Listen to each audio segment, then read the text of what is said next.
నుంచి తాను నీలో లీనమైనది ఆదిశక్తి ఆకృతి ఆద్రిజాత పార్వతి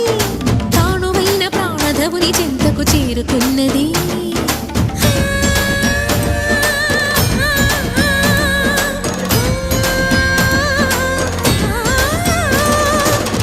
భువికి తరలించేలా ధరణి దివిని తలపించేలా